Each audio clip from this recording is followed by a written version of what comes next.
So I'm going to show you how to make a very quick pickle using sour power. I think acid is such an underrated flavor note that really lifts everything else up. I mean, if you ask any chef, you know, the secret to really completing a dish is acid. And the best way to get acid into a dish is make a pickle.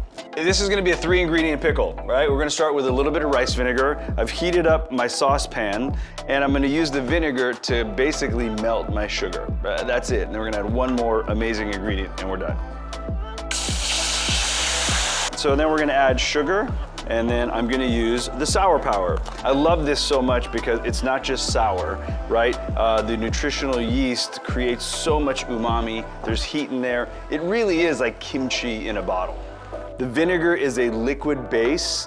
Once it boils, it clarifies the sugar. It activates all that sour power in this mix, and check that out. It's basically liquid gold by itself.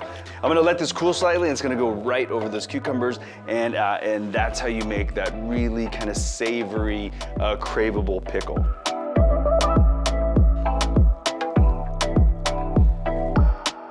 So the cucumbers are mostly coated. You can put it in the fridge, let it chill out until you're ready to serve, and this is good for up to 1 to 3 days. This will work for cabbage, red onions, daikon.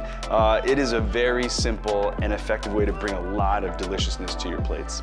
I would serve these pickles on anything, but I really love to eat this with anything that's very savory and a little fatty. So beef, salmon, pork. If you're doing noodles, you know, a little sweet acid is the perfect way to balance out any kind of big, craveable dish. I actually will put these out in little crudités or really fun cheese boards, but creating a pickle at home, you know, really ups your kind of chefiness, and it adds a really nice level to any meal.